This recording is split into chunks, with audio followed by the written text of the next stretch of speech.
up where we left off. Actually, I think would have been 4 Saturdays ago, with me being gone for 2, having a fast start school before we left, all that kind of stuff. I really think it was 4 Saturdays ago that we started into our recruiting boot camp. You guys that don't know, you can go to the oneteam1dream.biz website, go under Ed Center and Training Tips, and about halfway down through there you can print off the workbook that we're going through. And we're just going to continue to go through this workbook until we're finished. So, after any break or intermission, you must do a brief recap to build everybody's thoughts and emotions back to where they were before. Whether you're giving a presentation at a kitchen table one-on-one or you're doing a group training, doesn't matter what it is, you got to get people mentally back in the game from where they were, okay? So we have covered why recruit and PFS uniquenesses so far, okay? And just a brief recap on why to recruit, just hit 2 points of the 10 that we covered. This one, because it's a better way to sell. If you lead with recruiting, 65% of the time somebody becomes a client, 26% of the time they become a recruit. If you lead with a sales approach, financial needs analysis, money, debt, all those things, even though they're cool, if you lead with that, only 46% of the time do they become a client, and 16% of the time do they become a recruit. We're going to talk more about why that is in the psychology of recruiting that we're going to cover this morning. But bottom line, all I needed to know is that, even if all I wanted to do was 401k rollovers, if I lead with recruiting, the odds of me getting their 401k rollover is much higher. Yes? Yes. Okay? And the bottom line on why recruit, because the #1 recruiter is what? Always. Always. What? Always. What? Always. Always. The #1 producer long term. And the #1 producer is always the #1 money earner. That is the fact. Okay? Don't let, look, it takes about 120 days for somebody that stays on it. It takes 90 days to get it off the ground. And it's in that 100 or that 91st to 120th day, that 4th month, that you start to see the numbers come even, where your production starts to catch up to your recruiting. All right? So that's not very long term, but it is a long term thing. Somebody sees somebody that goes and recruits a bunch of people in 1 month and then sits on their butt and thinks something's going to happen, and they don't turn those recruits into anything. All of a sudden people can start to think, well, you know, recruiting isn't the key. Yeah, well, don't let that dissuade you, okay? Look, the #1 recruiter is always the #1 producer long term, and the #1 producer is always the #1 money earner, okay? And then on PFS uniquenesses, how many of you were here at the last time that we did this? How many people learned some things from PFS uniquenesses? I mean, did you understand maybe this was a little bit better than what you thought it was? Okay, and I'll get, and some of the psychology recruiting stuff that I hope you get through today will kind of remind us of some of that stuff. So, we are now on to who to recruit, okay? So, who do you recruit? Well, our target market, man, recruiting the right market. Our target market is, let me get this, 25 to 55, married, have children, homeowners, employed, and that really should say 40,000 plus household income. When I originally put this together was a long time ago, and it was 30,000 plus household income. It really ought to be our target market is 40,000 plus household income. Now, some people can sit there and go, well, I'm not that. Well, neither was I. On that list, guess what I was? Zero. Okay? I mean, I was not any of those things. So there's exceptions, right? So there's exceptions to the rule, but if you make the exception a rule, you're dead meat. You go hire only 21-year-old kids going to college and that's all you do, you're dead meat. You go hire 78-year-old retired school teachers and that's all you do, you're dead meat. Now, would we like to have a little bit of every one of those? But we want to show them how to get into that target market. If you hire a 21-year-old, then man, who's the first people you're going to go see? Their parents. Okay? And then all of a sudden you're in the right market, they know people, and you're off to the races. You go see a 78-year-old retired school teacher, who's one of the first people you want to go see? Grandkids. Yeah, you want to see their kids too, but they've got grandkids, right? Okay, so look, we just know that's the best market to get you the most results. There's exceptions to every one of those rules. But if you target the exception, you're going to be wasting a bunch of your time. You take every exception that will come your way. Somebody comes in front of you, you take that opportunity. But if you were drilling for oil and all the science in the world told you that in this 1 square mile, the odds of hitting oil are 90%, and there's this other square mile where the odds of hitting oil are less than 1%, what would you call somebody that set up their drilling equipment in the 1% square mile? Bro. That's a good one. Bro. Right. Okay? So there's exceptions to all the rules. The room's full of them. But we just don't want to make sure that we don't make it the rule. Recruit greenies. What does that mean? You want to recruit people that traditionally have not been in sales and have not been in financial services. If you look at the $100,000 earner book, you look at all their backgrounds, 90+% had no sales experience and did not come from financial services. Agreed? Yes. Now, in today's world, everybody's wanting to come to us, right? So is it easier to recruit people in sales and recruit people in financial services than it's ever been before? Yes. Absolutely. But that doesn't mean that's what you should go target. I mean, I was a 21-year-old kid flunking out of school, had never sold nothing to nobody. I mean, I sold something to somebody, nothing to nobody, double negative. I don't know how that works. Okay? Here's the biggest reason that you want to recruit greens. Now, look, is there exceptions to the rule? Yes. Sure, we got people in here that have been in sales. Tree was in aggregate sales, right? We got people that have been in, that were in sales, and it doesn't mean don't go recruit them, and it doesn't mean don't go recruit people from some kind of financial services background. I mean, there's exceptions to the rule, but you need to focus on greenies.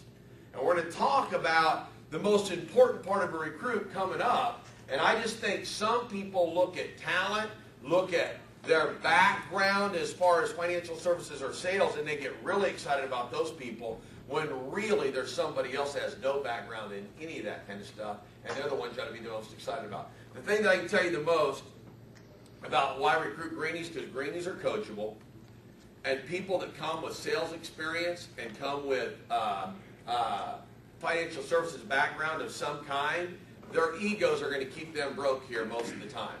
They think they know more than we do. They've already developed a bunch of bad habits, and it's hard for them to be coachable. Greenies are more coachable. Agreed? Yes. Okay? Recruit people who have excelled elsewhere. Look, winning is winning. If you've met anybody that won at something, you want to develop your prospecting skills and get to meet those people. We're going to talk about that by the time this recruiting boot camp is over too. How to meet somebody, turn them into an appointment, turn that into a recruit. But I mean, if somebody has won somewhere, look, winning is something that pretty much is if somebody wins, they have a lot of common denominators with somebody else that wins, even if it's in completely different industries or sports or anything else. Agreed? Yep. You know, I'll never forget one time I was in Coeur d'Alene, Idaho, doing a training similar to this. And I said, and I talked about, you know, you can pick up the newspaper, and if you found somebody that was winning, if you called them, the odds are you'll get an appointment with them even if you didn't know them, just from reading about it in the paper. So the guy hands me the paper. All right, Marty, do it. And now he said that in front of everybody. And I just got done saying it, so I needed to do it. And in the sports section, on the front cover was an article about a head football coach of a high school there that had been terminated, and it was a very controversial thing on most people thought he should not have been terminated. It was a political thing in a school. It was stupid for his termination, and this guy had won and won and won. So they hand me the phone. I pick up the phone. They get his phone number out of the phone book. I call the guy, set an appointment for the next morning, 6 o'clock in the morning for breakfast. Look, people that have won usually are open-minded people, right? And there's people that are willing to look for stuff. So you recruit people that excelled elsewhere. And it doesn't matter what it is. If it's knitting club and they compete at being the #1 knitter on the face of the planet, Those people are competitive. And I'm telling you, you have a contest for an op meeting, that person's there, even if they were winning at knitting, they're going to have to figure out how they're going to win at getting the most people to the op meeting. They're just wired that way, right? Okay? Recruit people are dissatisfied with their current situation. The people that the timing is right.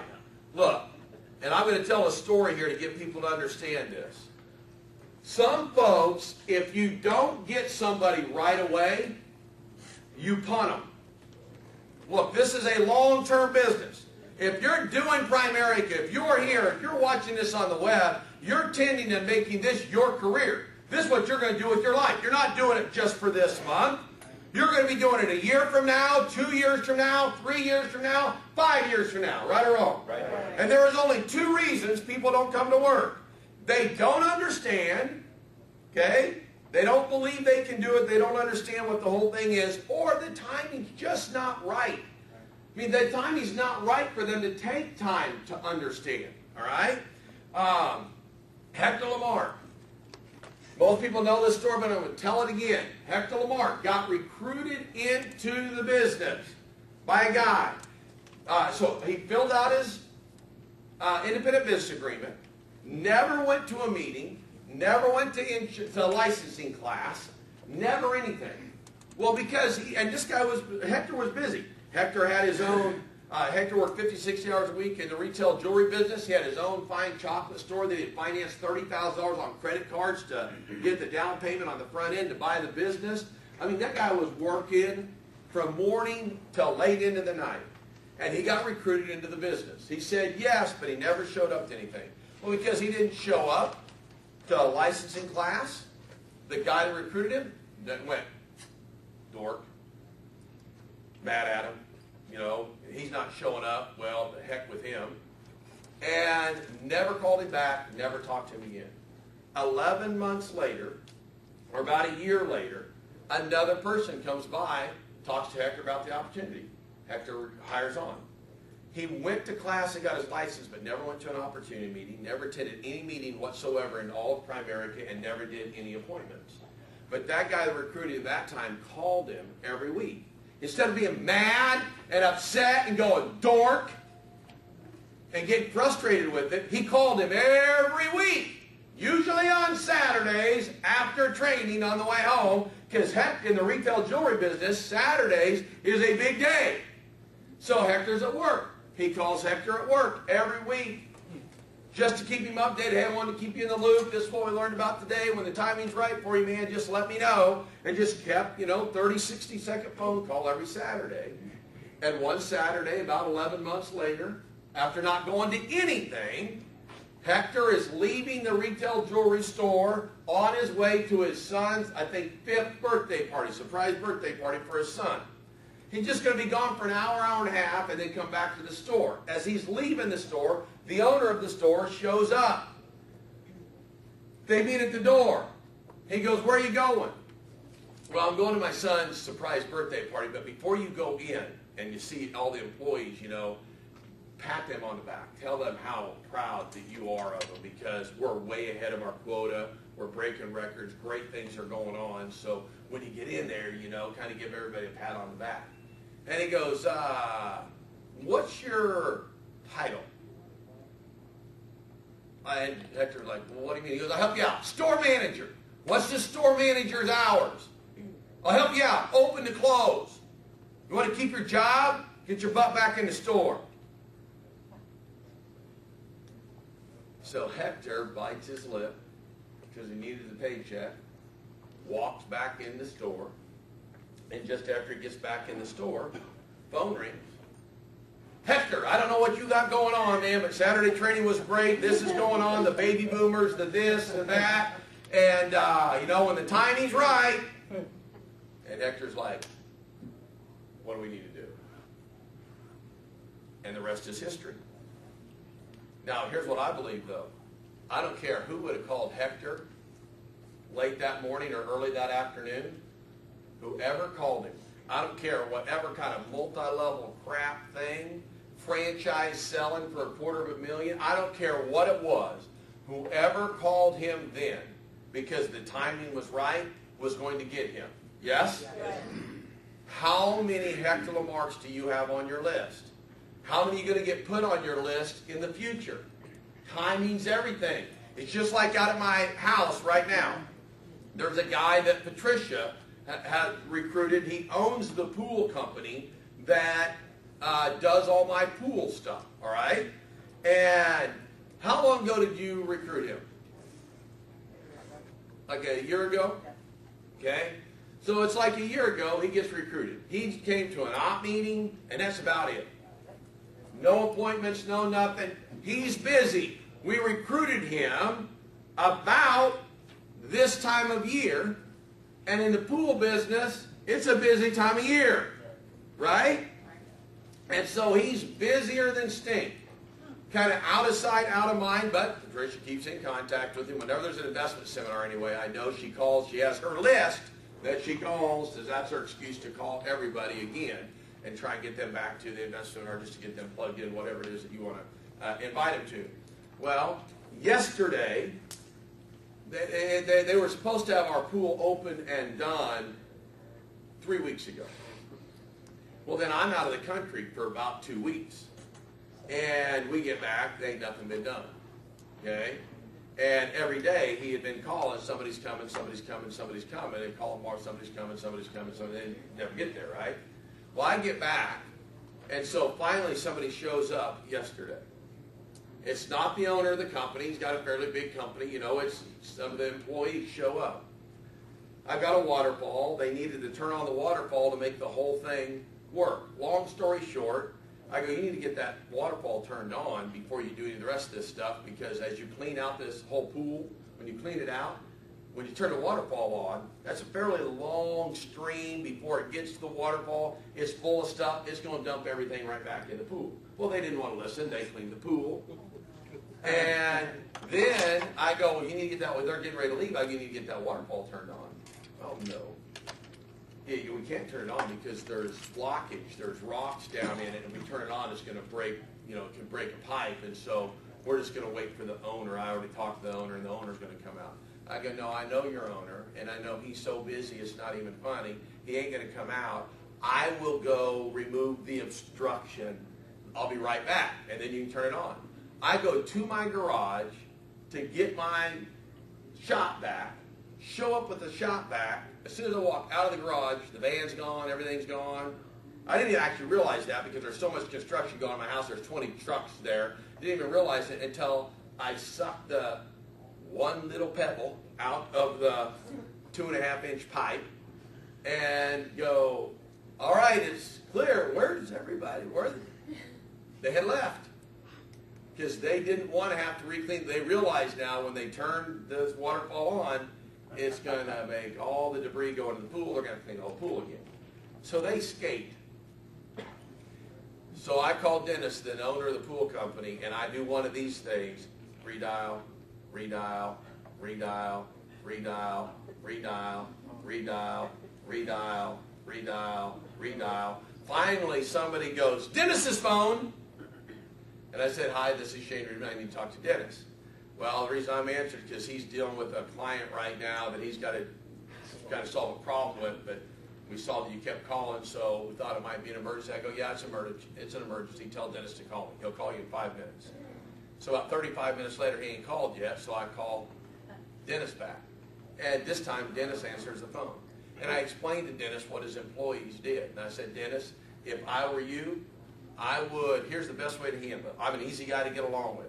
But you need to call your 2 boys, and they need to turn around, come right back, and have to deal with me. It'd be better to deal with me over this issue than deal with any other client, because I'm going to teach them with it. I'm not just going to ream them. He goes, Shane, I can't call him. I go, why can't you call him? He goes, because if I call them, because we're starting work right now, because it's a busy time at 6 in the morning, he goes, if I call them, they can go back out there, they probably won't show up tomorrow. I had 2 he goes, remember that conversation you had with me about a year ago? I go, what's that conversation? He goes, you know, when you got a business, if you're really good at it and you're a business owner, that one of 2 things happen. You grow and you get so big because you're doing such a good job, you have to hire employees that are not near as good as you, and then the employees tick everybody off, just like happened to you right then. and you have no quality of life. I go, I know, that's you right now. You have no quality of life. And I go, I'm willing to bet your best guy quit or your best guy went and started his own company.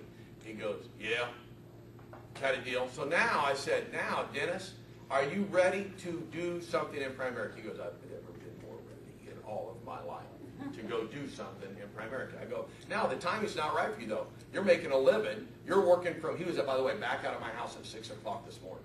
Okay? So you got to pay your bills right now. But what you need to do is start making a list of every other small business owner you can think of so that we can start seeing those people, whether you can go see them or not. And Dennis is like, he's already got his list. You know, he's already got 3 names as he comes by as he's doing the work last night, okay? Because he did wind up having to come out himself, right? My point being of telling that story is I see so many people that get frustrated because their guy doesn't show up. And because their guy doesn't show up, they take the attitude of, well, screw them. They deserve for their life to suck. I hope they die. Now, you may not say that, but it's exactly how you come across. I don't get, hey, is the law of large numbers saying most people ain't going to show up? Yeah. So then why be surprised by it? Right? If they aren't going to show up, just put them on a list. When the timing's right or they understand, you'll get them. But don't burn your bridges. Yes? You know, it's like, I know Jim went and hired Bill Hinn Tuesday, I think, right? But how long ago was that we went and talked to Bill? 9 months ago, we went and talked to Bill. Business owner, buys and sells businesses, broker, business broker, that kind of stuff. We went, he said he was going to come to that office that, I think it was Saturday morning, after we met with him for the first time. He didn't show up. Some people might want to blow the guy away. Fire! We just kept building a relationship with him, know you're busy, all that kind of stuff, and he got his IBA. That one IBA can lead to so many other business owners, it's not even funny because the guy's a business broker, right? Bottom line, don't burn any bridges. Make sense? Put them on their list. Be patient. Recruit both the husband and the wife. Okay? Man, I'm telling you, in Todd Boz, there'll be a training that we get into how to recruit. It's a great duplicatable thing to make sure you recruit both the husband and the wife. Don't get caught up in getting one. If you look at the successful, there's a lot of examples in all of Primerica, but just in our office, you look, 2 people in love, locked on a common goal is about the most powerful form of work and creating something in the universe. And you look at the partnerships. You don't, when you talk about the Gravers, you don't talk about Jim, you don't talk about Michelle. It's always Jim and Michelle, right? Okay? Because they're doing something together. You got Andy and Christy. You got Marv and Patricia. It's almost always partnerships, yes? Now, there's exceptions to the rule, but there's Jerry and Jill sitting in the front row. You usually don't say Jerry without Jill. You know, it's the same thing. So recruit both of them. Recruit selected masses. What I mean by that is recruit everyone and then hire the ones that qualify. Do not prejudge anybody. Bottom line, what I've got is I make friends with everyone and then recruit the ones that qualify. I mean, everybody I meet, I'm trying to make friends with. I'm trying to build a relationship with. And the better I get to know them, the more I know whether I want to recruit them or not. But look, do not prejudge anybody. Right? I came to my first opportunity meeting, hair down to the middle of my back, cut off K-State tank top, right? High top basketball, tennis shoes, no socks. Picture that. How many of them have you walked by? How many $6 million cash in your pocket have you walked by? So, excuse me, you recruit everyone and then hire the ones that qualify, all right? Recruit people you can relate to. Teachers recruit teachers. Coaches recruit coaches. Look, when you recruit somebody, you're working in their warm market, you just tap them down through their warm market. You know, they have common things. They're family members. They got things in common. When you're prospecting, when you're building relationships outside of a natural market, you should recruit selected masses. If you were a business owner, you ought to go build relationships and go talk to business owners, okay? If you're a business owner that's in the masonry business, you ought to go build relationships and go talk to people in the masonry business. If you're in the pool business, go talk to people in the pool business. If you're a teacher, go talk to teachers. If you're in the aggregate concrete business, go to talk to people in the aggregate and concrete business. If you're going to expand your natural market and you want to get the most bang for your buck, expand your natural market with things that you have in common. Make sense? Look, Art Williams, who was here a few months ago, told the story. He moved to Georgia, did not know anybody, mailed out either 26 or 27, whatever the number was, letters to football coaches. They weren't even bad.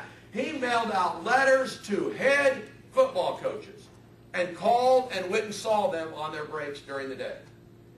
What did he say? He saw 6 of them and then built a company?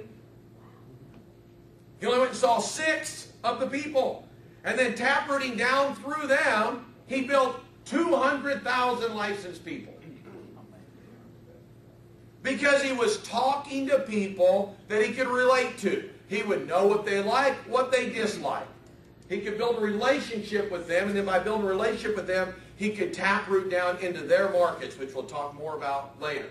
So those of you that are watching this or sitting in the room and you're expanding your market, you ought to expand it with people that do what you do or what you've done. Make sense? Okay. Now, the most important thing on who to recruit.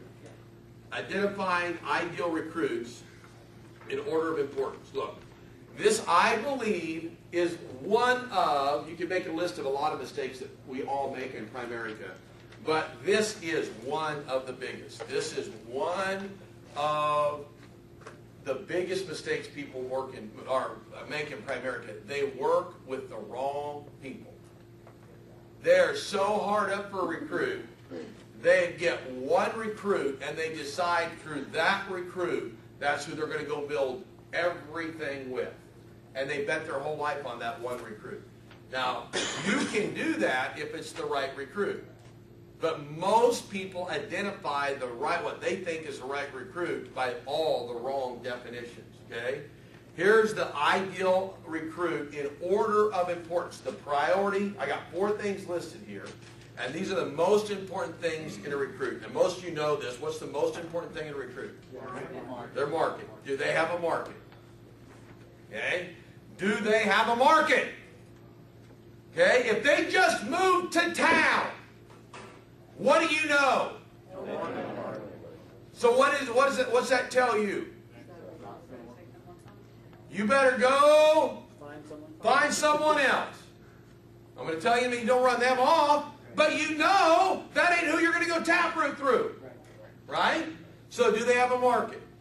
Number 2, priority. Do they have credibility? Look, there's people that know a lot of people, but they got no credibility. Okay, now there's 3 kinds of credibility. Good credibility, bad credibility, and no credibility. Some people think no credibility and bad credibility are the same thing.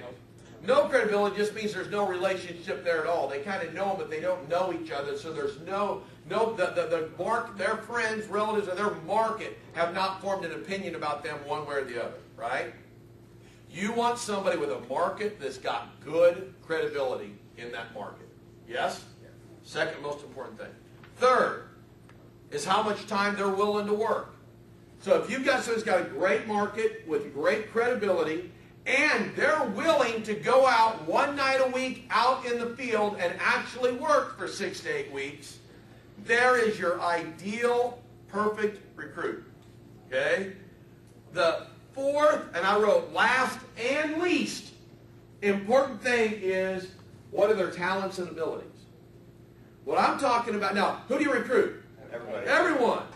Okay? But who you're going to go invest your time with and go to build a business with, they need to have these 3 things. If they don't have these 3 things, what do you know? You got to go find somebody else if you're going to have success. Now, long term, these people can learn the business, because here's the deal. You only field train people that have 1 and 2. You only go out in the field and spend any effort whatsoever field training people that have 1 and 2. If they have a market with credibility in it, those people you can go work with.